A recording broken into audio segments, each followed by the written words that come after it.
Good afternoon, Year 12, and welcome to your new topic, which is the impact of sport on society and of society on sport.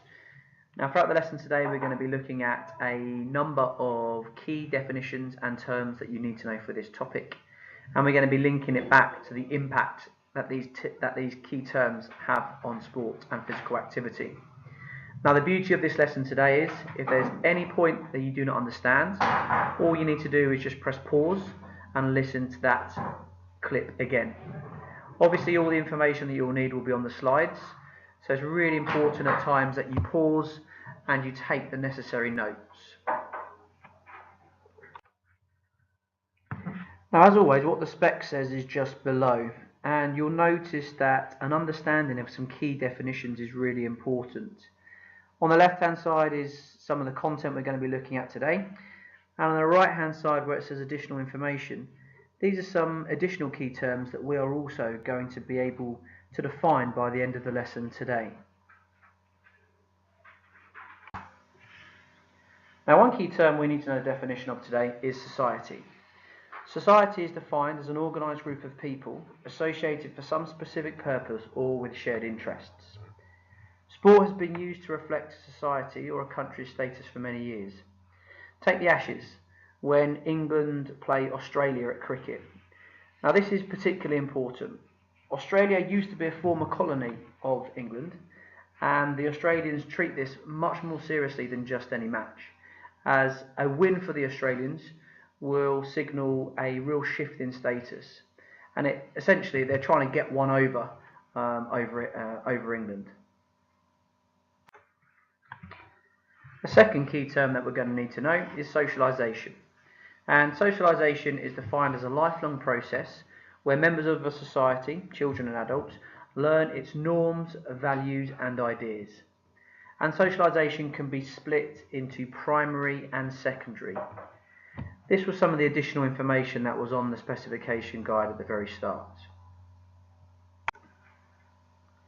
Now, primary socialisation is socialisation that occurs during the early years of childhood and mostly takes place within the family.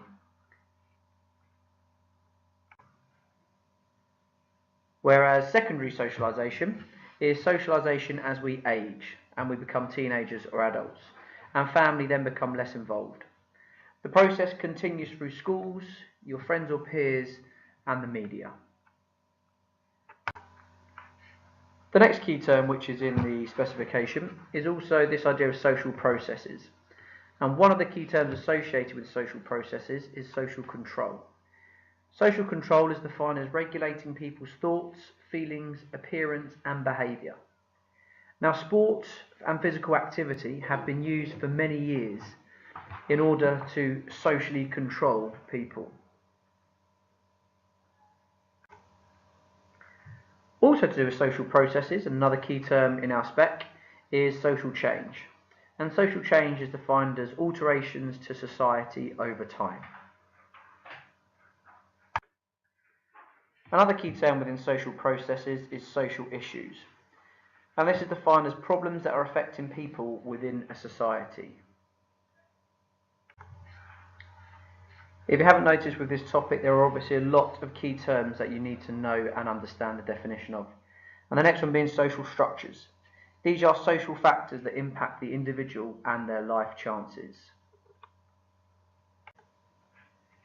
The final key term that we're going to need to know for this topic is social stratification. And this is where society is divided into different levels based on characteristics such as wealth, status, or class.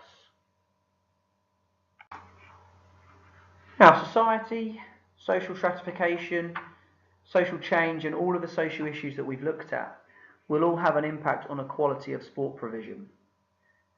For example, if we look at stratification, this is divided into subsections depending upon your wealth, your status or maybe your income. So the amount of disposable income you have will definitely determine the activity that you do.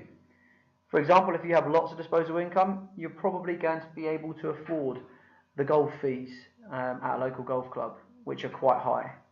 Whereas if your disposable income is less, affording gym membership is obviously not going to be an option for you. Not enough time due to work or looking after your family, is also another factor that could impact the equality of sports provision. The type of school you attend. Some schools have a rich history of playing sport and offering many activities. Take private schools, for example. They offer vast amounts of extracurricular activities that will be available, obviously at a cost because the parents will be paying for their sons or daughters to go there. But that would impact the type of activity and the amount of activity that you're able to do.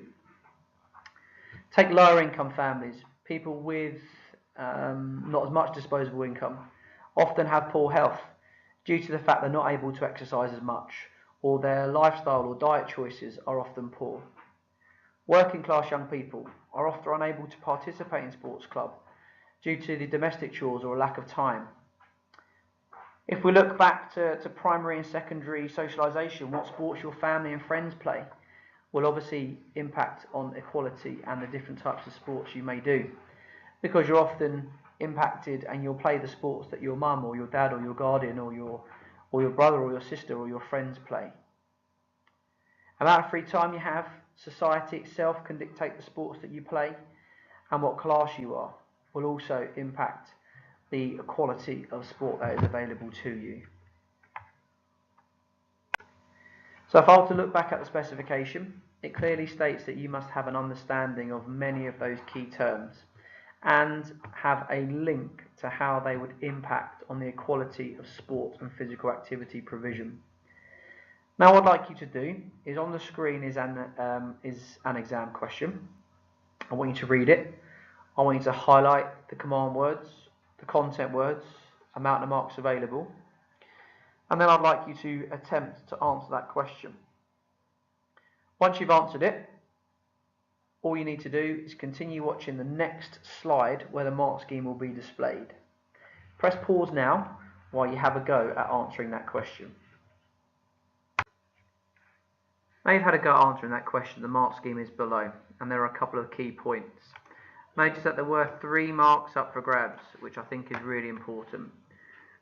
Obviously having our definition is essential, and that key phrase, group of people, is something which must be written.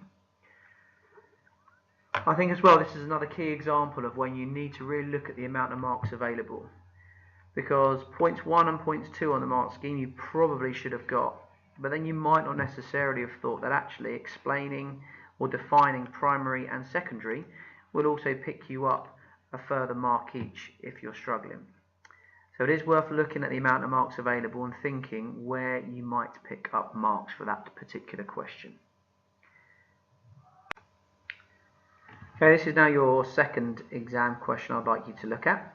Much the same as the last one. You need to highlight command words, write what it means, content words, any qualifiers that there may be in the question, and the amount of marks available. And then obviously I want you to have a go at answering it. Press pause now whilst you attempt to answer this question. This mark scheme is a little bit more straightforward.